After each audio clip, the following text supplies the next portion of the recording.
नमस्कार, मी प्राची लुडबे. बृहन्मुंबई महानगरपालिका शिक्षण विभाग अंतर्गत व्हर्च्युअल ट्रेनिंग सेंटरमध्ये तुम्हा विद्यार्थ्यांचे हार्दिक स्वागत. कोविड-19च्या कालावधीत शिक्षणाची गाडी रुळावरून घसरू नये हा हेतू लक्षात घेऊन बृहन्मुंबई महानगरपालिकेने देशभरातील सर्व विद्यार्थ्यांना घरी बसून दर्जेदार शिक्षण प्राप्त व्हावे यासाठी एज्युकेशन फॉर ऑल इनिशिएटिव्ह अंतर्गत BMC एज्युकेशन हे चॅनेल सुरू केले आहे.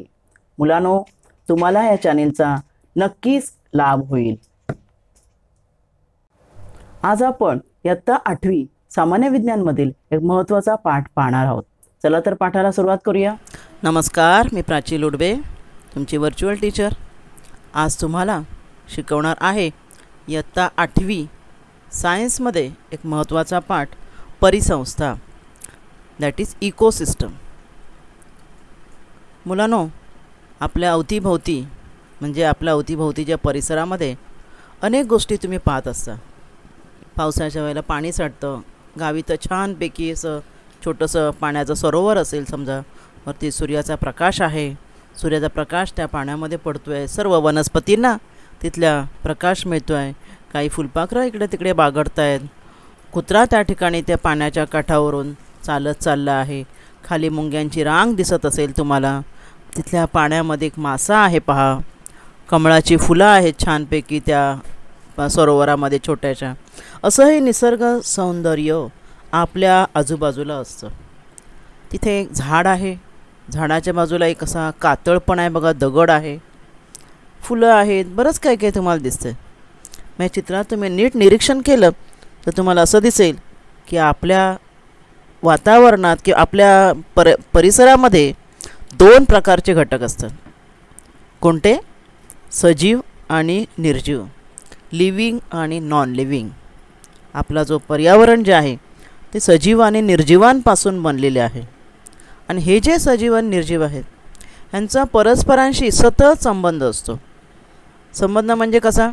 तर हा सूर्य आहे, सूर्याचा प्रकाश आपल्याला पाहिजेच. सूर्याच्या प्रकाशामध्येच वनस्पती अन्न तयार करतात, आपल्याला प्रकाश मिळतो, उष्णता मिळते. हे जे प्राणी जे आहे सजीव आहेत त्यांना हवा जी आहे, हवेतला ऑक्सिजन श्वसनासाठी हवा असतो. हवा हा निर्जीव घटक आहे, बरोबर ना. पाणी हा निर्जीव घटक आहे, पण पाण्याशिवाय आपण जगू शकत नाही. वनस्पतींनासुद्धा पाणी लागतं. पाण्यातले जे सजीव जलचर आहेत, ॲक्वॅटिक ॲनिमल्स अँड प्लॅन्ट्स, त्यांना पाणी लागतं. म्हणजे आपल्या परिसरामध्ये जे निर्जीव घटक आहेत त्यांच्यावर सर्व सजीव अवलंबून असतात. त्यामुळे हे सर्व सजीव जे आहेत ते त्यांना ज्या प्रकारचं ॲटमॉस्फिअर, पाण्यामध्ये राहणारे सजीव, जमिनीवर राहणारे, तुम्ही कुत्रा पाहिला, कुत्रा तिथे बाजूने चालत गेला, जमिनीवर राहणारे सजीव, हे त्यांचं राहण्याचं ठिकाण, त्याला अधिवास म्हणतो आपण, habitat. What is called as habitat. हे प्रत्येकाचं अधिवास ठरलेला असतो. पाण्यातले सजीव बाहेर येणार नाहीत, ते पाण्यातच राहणार. जमिनीवरचे पाण्यात जाणार नाहीत. उडणारे हवेतले आहेत खेचर, बर्ड्स, ते हवेमध्येच उडणार. मग हा प्रत्येकाचा अधिवास ठरलेला असतो. मग हे सजीव, त्यांच्या भोवतीचं अधिवास आणि त्या ठिकाणी असलेले अजैविक घटक, निर्जीव म्हणजे अजैविक घटक, ह्या सर्वांचं एक प्रकारचं काय असतं? इंटरॅक्शन असतं. स्वतःमध्ये परस्पर संबंध असतो आणि त्याशिवाय ते जगू शकत नाही. तरी सजीव आणि निर्जीव घटक आणि भोवतालचं जे निर्जीव घटक आणि भोवतालचं त्यांचा जो अधिवास ज्या ठिकाणी ते राहत आहेत मिळून जी संस्था बनते तिला म्हणतात परिसंस्था, इकोसिस्टम. काय म्हणतात? इकोसिस्टम. मग ह्या चित्रामध्ये तुम्हाला दाखवलं आहे the world around us is made up of living and non living factors. Living factors are called as biotic factors, you can see in this picture, while non-living factors are called as abiotic factors. There is a continuous interaction, सतत त्यांच्यात आंतरक्रिया चालू असते सजीव आणि निर्जीवांमध्ये. There is continuous interaction between these living and non-living factors. Living organisms, their habitat and environment are correlated with each other, and the one structure is formed due to all these together, and that structure is called as ecosystem. कळलं तुम्हाला? Structure कुठलं? Living, non living factors आणि त्यांचं अधिवास आणि भोवतालचं पर्यावरण, बरोबर ना. इन्व्हायरमेंट, ज्या पर्यावरणामध्ये काय? हवा आहे, पाणी आहे, जमीन आहे, सगळे अबायोटिक फॅक्टर्स आहेत. आणि हे सगळ्यांना मिळून काय म्हणतात, इकोसिस्टम असे म्हणतात. Biotic and abiotic factors and their interactions form and ecosystem. आता ह्या चित्रामध्येच बघा, पहिल्या चित्रामध्ये तुम्हाला इथे कासव दिसतं आहे मोठं पाण्यामध्ये, पाणी दिसतं आहे तुम्हाला, त्या ठिकाणी असणारे सजीव असतील. आणि इथे फोटोसिंथेसिस वनस्पती दाखवले की सूर्याचा प्रकाश किती महत्त्वाचा आहे बघा. सूर्यप्रकाशात हे अन्न तयार करतात आणि ते अन्न शुगरच्या रूपात तयार केलेलं अन्न मुळांनासुद्धा देतात आणि सर्व अवयवामध्ये साठवून ठेवतात. तशा प्रकारचं कोरिलेशन त्यांच्यामध्ये तयार होतं. परिसंस्था, इकोसिस्टम म्हणजे काय पाहूया आपण. आपल्या सभोवतालचे जग सर्व जैविक आणि अजैविक घटकांनी बनलेलं आहे. जैविक घटक आणि पर्यावरणीय घटक. पर्यावरणीय घटक म्हणजे हवा, पाणी, जमीन, बरोबर ना. हे अजैविक घटक आहेत, नॉन लिव्हिंग फॅक्टर. यांच्यात परस्पर संबंध असतो आणि त्या संबंधातून इंटरॅक्शनमधूनच जो आकृतिबंध म्हणजे स्ट्रक्चर तयार होतं त्याला परिसंस्था असे म्हणतात. परिसंस्थेची अजून एक व्याख्या आहे की जैविक आणि अजैविक घटक तसेच त्यांची परस्परांशी होणारी आंतरक्रिया मिळून परिसंस्था बनते. अशा पृथ्वी तलावर अनेक परिसंस्था आहेत. जसे जंगल परिसंस्था, तुम्हाला मी सांगितलं की प्राणी वेगवेगळ्या ठिकाणी जंगलामध्ये प्राणी आहेत, नदीमध्ये आहेत, नदीमध्ये असतात पाण्यातील मासे, तळं छोट्या तळ्यामध्ये बेडूक वगैरे असे असतात, सागर मोठा महासागर, जमीन, आपण जमीन ह्या अधिवासावर आपण राहतो, आपण आणि जमिनीवरचे प्राणी, अशी वेगवेगळे these all are the different types of ecosystems. आता आपण पाहूया परिसंस्थेमध्ये कोणकोणते घटक असतात. इकोसिस्टममध्ये 2 घटक आत्ताच सांगितले मी, जैविक घटक आणि अजैविक घटक. मग अजैविक घटकामध्ये काय काय आहे तर पहिले अजैविक घटकात भौतिक घटक, जे हवा, पाणी, नंतर बाष्प, जे थंडी या दिवसामध्ये आपण वनस्पतींच्या पानांवर थेंब बघतो ना, खाणीतून काढलेली खनिजे, माती, मृदा म्हणजे माती, भूरचना जमिनीतली, सूर्यप्रकाश, हे झाले भौतिक घटक. आणि रासायनिक घटक कोणते तर असेंद्रिय आणि सेंद्रिय, ऑर्गॅनिक आणि इनऑर्गॅनिक. ऑर्गॅनिक म्हणजे सेंद्रिय, प्रथिनं, कार्बोदके, स्निग्ध पदार्थ, हे आपलं अन्न जे आपल्याला जे मिळतं त्यामध्ये. त्यानंतर असेंद्रिय कोणते, हायड्रोजन, ऑक्सिजन जे हवेमध्ये आहेत ते, हे झाले सगळे नॉन लिव्हिंग फॅक्टर्स. आणि जैविक घटक म्हणजे काय, वनस्पती आणि प्राणी, सजीव सर्व. त्यातल्या वनस्पती येतात ऑटोट्रॉफिक, स्वतः अन्न तयार करतात म्हणून स्वयंपोषी. आणि परपोषी कोण, भक्षक, जे कन्झ्युमर्स जे आहेत की नाही. मग आता कन्झ्युमर्स वनस्पतीमध्ये पहिलं पाहूया आपण. ऑटोट्रॉफिक म्हणजे ज्या प्रोड्युसर्स, उत्पादक आहेत त्या हिरव्या वनस्पती स्वतः अन्न तयार करतात. त्यामुळे आपल्या अन्न साखळीमध्ये बघा, तुम्ही अन्न साखळी पाहिली असेल, वनस्पती ह्या नेहमी उत्पादक असतात कारण त्या अन्न तयार करतात सर्वांसाठी. कन्झ्युमर्स म्हणजे का, जे ह्या वनस्पतींवर आणि छोटे वनस्पती अवलंबून असणारे प्राणी आणि त्यांच्यावर अवलंबून असणारे प्राणी, हे सगळे कन्झ्युमर्स झाले. प्राणी सर्व जे कारण स्वतः अन्न तयार करत नाहीत प्राणी. मग त्यामध्ये 3 प्रकार, प्राथमिक भक्षक, द्वितीय भक्षक आणि तृतीय. प्रायमरी कन्झ्युमर्स, सेकंडरी कन्झ्युमर आणि टर्शरी कन्झ्युमर्स. आणि विघटक कोण, हे सगळे सजीव मृत झाल्यावर त्यांचं काही धर्मामध्ये आपण शरीर काय करतो, जाळतात, काही धर्म जमिनीमध्ये पुरतात. जाळल्यावरही आपण जे इतकी वर्ष जिवंत असेपर्यंत घेतलेले वनस्पतींच्या अन्नाद्वारे घेतलेले जे घटक आहेत ते पुन्हा हवेमध्ये मोकळे होतात. आणि काही समाजामध्ये मृत शरीर पुरलं जातं जमिनीमध्ये, तर त्या ठिकाणी असलेले सूक्ष्मजीव त्या शरीराचं विघटन करतात, म्हणजे पुन्हा वनस्पतींकडनं किंवा आपण पर्यावरणाकडनं घेतलेले घटक पर्यावरणात दिले जातात. इव्हन प्राणीसुद्धा आपण पुरतो, त्यांच्याही शरीराचं विघटन होतं. तर हे परिसंस्थेतील सर्व घटक आहेत. पुढे आपण पाहणार आहोत परिसंस्थेची रचना, स्ट्रक्चर ऑफ ॲन इकोसिस्टम. कोणी, इग्यून ऑडम हे इकॉलॉजिस्ट आहेत. त्यांनी परिसंस्थेच्या रचनेबद्दल वाक्य सांगितलं की ते परिसंस्थेचे जनक आहेत, युजीन ऑडम. त्यांच्या मते परिसंस्था म्हणजे एक असा घटक आहे की ज्यामध्ये सर्व सजीव आणि निर्जीव यांचा समावेश आहे आणि त्यांच्यामध्ये सतत ऊर्जेची देवाणघेवाण चालू असते. तर पाहूया आता आपण परिसंस्था. 2 प्रकारच्या परिसंस्था बघा या ठिकाणी तुम्हाला पाहायला मिळते या चित्रामध्ये. परिसंस्थेमध्ये सर्व जगण्यासाठी सर्वांना अजैविक घटकांची गरज असते आणि या निर्जीव घटकांशी जुळवून घेण्याची क्षमता असते, कारण हे अजैविक घटक नसतील तर आपण जगू शकत नाही. बरोबर ना. माती नसती तर मुळं झाड जे आहे उभं राहिलं नसतं आणि झाडांची मुळं मातीतून पाणी शोषून घेतात. प्रत्येक सूक्ष्मजीवाला ऑक्सिजनची पण गरज आहे, बरोबर ना. काही ना असते ऑक्सिजनची गरज, काही तुम्हाला विनॉक्स सूक्ष्मजीव माहिती आहेत ना, त्यांना ऑक्सिजनची गरज नसते. काहींना भरपूर सूर्यप्रकाश लागतो तर काहींना कमी सूर्यप्रकाशामध्ये काही वनस्पती वाढतात.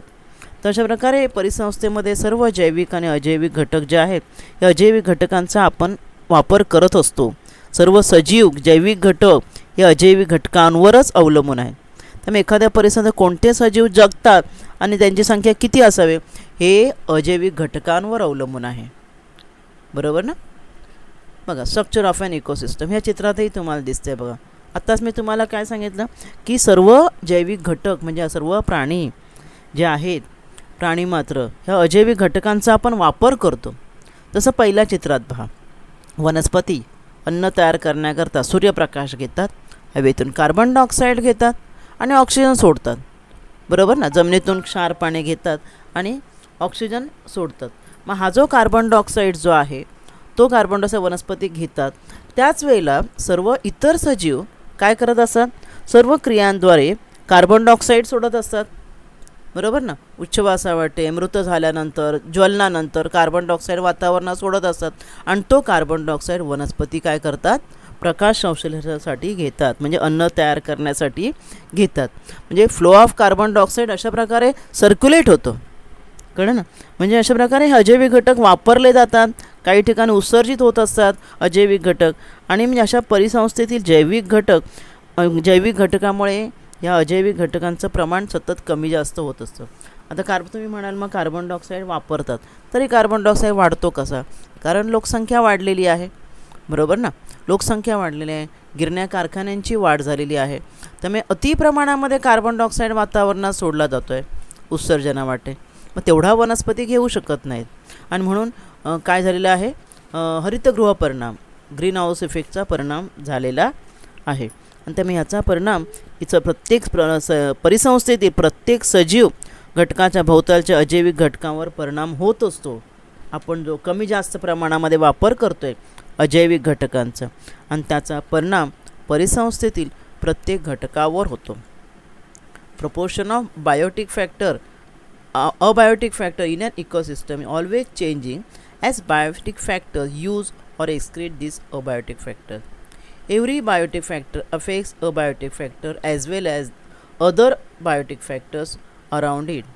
Every living organism in an ecosystem plays a particular role while living moving in that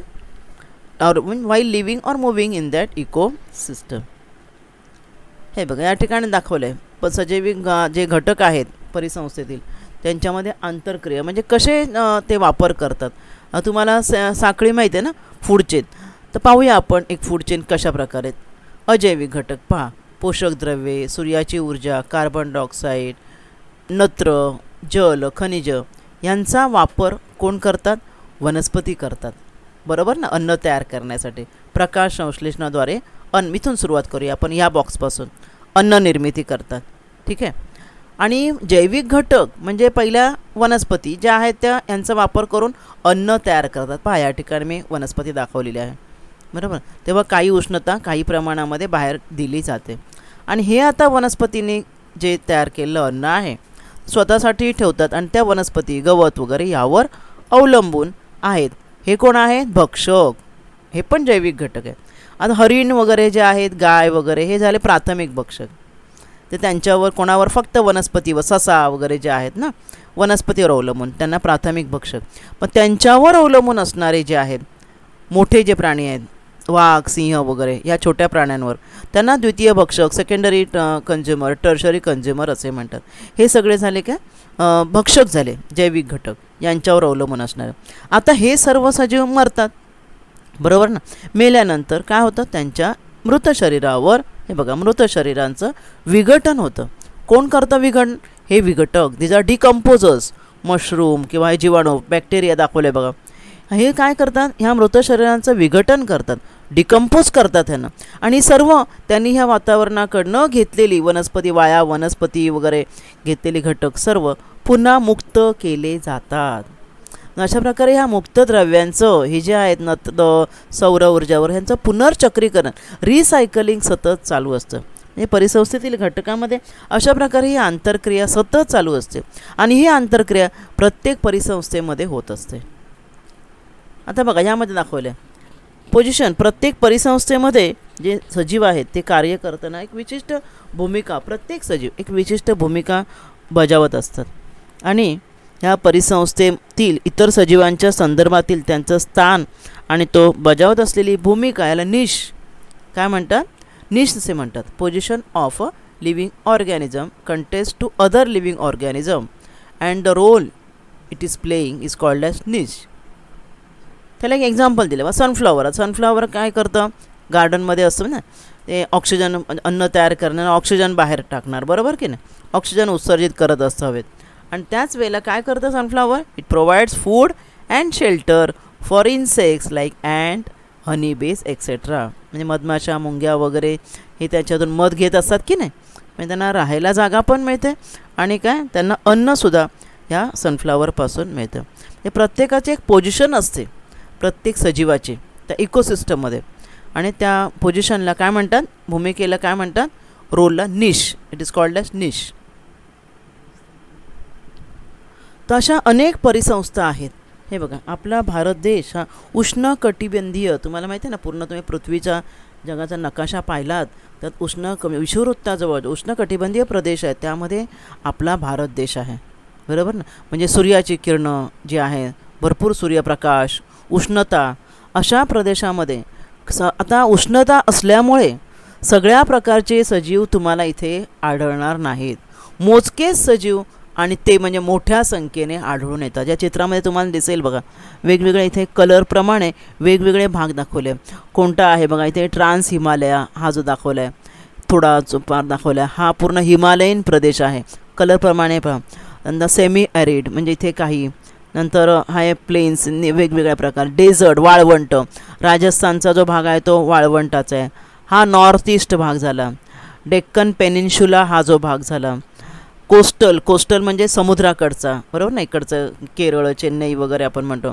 western Ghats हा घाटपट्टा आपला जो आहे, म्हणजे कोकणपट्टी, कोकण किनारपट्टी वगैरे, घाट वगैरे ह्या बाजूला हा घाट पठार भाग झाला. त्यानंतर आयलंड म्हणजे बेटं, ही या ठिकाणी जी आहेत ती काही बेटं आहेत, ही बघा ही दाखवलेली आहेत. ते हा वरचा हिमालयन निळा जो आहे तो हिमालयन. म्हणजे असे विशिष्टच भाग आहेत, ह्या विशिष्ट परिसंस्था आहेत आणि त्या ठिकाणी ते विशिष्ट प्रकारचेच प्राणी आपल्या इथे आढळतात. त्या ठिकाणी कोणते कोणते प्राणी आढळतात त्यांची चित्र बघा दाखवले. आणि एवढेच प्राणी, कळलं की नाही, मोठ्या संख्येने, कारण विशिष्ट परिसंस्थाच आपल्या भारत देशामध्ये तयार झालेला आहे, बायोलॉजिकल रिजन इन इंडिया. आणि विशिष्ट प्राणी मोठ्या संख्येने तुम्हाला आढळतात. उरलेले बहुतेक प्राणी आणि वनस्पती यांची संख्या तुम्हाला फार कमी आढळेल आणि काही तर प्राण्यांची संख्या अगदीच कमी तुम्हाला आपल्या भारत देशामध्ये पाहायला मिळेल. आता हे झालं आपल्या देशाबद्दल. आता आपल्या पृथ्वीबद्दल काय, आपल्या पृथ्वीवर आपण आपला भारत देश उष्णकटिबंधात असल्यामुळे विशिष्ट तुम्हाला प्राणी आढळतील.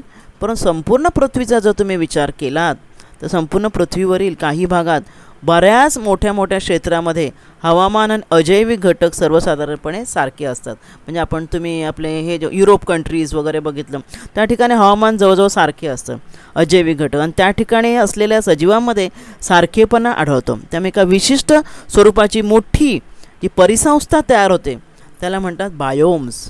काय म्हणतात, बायोम्स. मोठ्या मोठ्या परिसंस्था तयार होतात. तुम्ही हिमालयन रांगा म्हटलं तुम्ही, किंवा युरोप, अमेरिका वगैरे, सतत तिथे बर्फ, कारण उत्तरेला आहे ना, उत्तरेच्या बाजूला सतत बर्फ, त्यामुळे तिकडच्या ठिकाणी असलेले प्राणी सगळे एका संख्येने मोठ्या प्रमाणामध्ये एकाच प्रकारचे तुम्हाला प्राणी, एकाच प्रकारची परिसंस्था तुम्हाला पाहायला मिळेल. अशा ज्या मोठ्या परिसंस्था ज्या आहेत त्यांना बायोम्स असे म्हणतात. अनेक छोट्या परिसंस्थांचा यामध्ये समावेश असतो. तर अशा प्रकारे आपल्या पृथ्वीवर 2 बायोम्स आहेत. किती आहेत, 2 मुख्य बायोम्स आहेत. एक म्हणजे लँड बायोम्स, भूपरिसंस्था म्हणजे जमीन परिसंस्था, म्हणजे जमिनीवर असलेल्या सर्व वेगवेगळ्या परिसंस्था, छोट्या मोठ्या परिसंस्था मिळून. आणि दुसरी आहे जलीय परिसंस्था, ॲक्वॅटिक बायोम्स. दुसरी काय आहे, ॲक्वॅटिक म्हणजे पाणी, समुद्र आले, तलाव, मोठे मोठे महासागर आले, या चित्रात तुम्हाला दाखवले बघा. ह्या 2 मुख्य बायोम्स आहेत पृथ्वीवरील आणि पृथ्वी स्वतः एक मुख्य बायोम्स आहे. कळलं तुम्हाला? त्या भूपरिसंस्था आणि जलीय परिसंस्था आहेत. हां, आता भूपरिसंस्था म्हणजे काय? भूपरिसंस्था म्हणजे ज्या परिसंस्था ह्या फक्त भूभागावर म्हणजे जमिनीवरच असतात, जमिनीवरच अस्तित्वात येतात. उदाहरणार्थ आपण ज्या ठिकाणी राहतो आहे ती भूपरिसंस्था आहे. Land biomes. अजैविक घटकांचे वितरण भूतलावर असमान झालेलं आहे. म्हणजे अजैविक घटक जे आहेत हवा, पाणी वगैरे, आता सगळ्या ठिकाणी सारखं नाही आहे. हिमालयीन पर्वतावर तुम्हाला बर्फ आढळेल, आपल्याकडे तुम्हाला बर्फ आढळणार नाही. आणि त्यामुळे असे वेगवेगळ्या डेझर्ट, आपण राजस्थान म्हणतो, राजस्थानकडे वाळवंट आहे, इकडे तुम्हाला मुंबईकडे वाळवंट दिसणार नाही. म्हणून वेगवेगळ्या इकोसिस्टम्स तयार झालेल्या आहेत. कोणत्या कोणत्या आहेत त्या? तर गवताळ प्रदेशातील ग्रास इकोसिस्टम, जंगल फॉरेस्ट इकोसिस्टम, डेझर्ट इकोसिस्टम, बर्फाळ प्रदेशातील इकोसिस्टम, तैगा जंगलं म्हणतात तिथलं इकोसिस्टम, विषुववृत्तीय वर्षावनांचं, अशा प्रकारचे वेगवेगळ्या इकोसिस्टम्स तयार झालेल्या आहेत. Biomes which exist only on land are called as land biomes. आता हे बघा डिफरंट इकोसिस्टम्स पहा, या ठिकाणी तुम्हाला पाहायला मिळतील वेगवेगळ्या इकोसिस्टम. ही जंगल परिसंस्था म्हणजे फॉरेस्ट इकोसिस्टम. त्यानंतर इकडे आहे गवताळ ग्रास इकोसिस्टम. ही आहे कोणती? बर्फाळ म्हणजे बर्फाची जे आईसलँड इकोसिस्टम. ही जी आहे दाखवले वाळवंट डेझर्टची इकोसिस्टम आहे. आणि ही आहे जलीय परिसंस्था ॲक्वॅटिक इकोसिस्टम. दलदल म्हणजे दलदल असते ना, म्हणजे चिखलाचा भाग ज्या ठिकाणी कमळ वगैरे उगवतं, ती सुद्धा एक प्रकारची इकोसिस्टमच आहे. तर आज आपण या भागात इथेच थांबणार आहोत. धन्यवाद. आज आपण या भागात इथेच थांबूया. माझा व्हिडिओ आवडला असेल तर लाईक करा, शेअर करा आणि BMC एज्युकेशनच्या चॅनेलला सबस्क्राईब करा. धन्यवाद.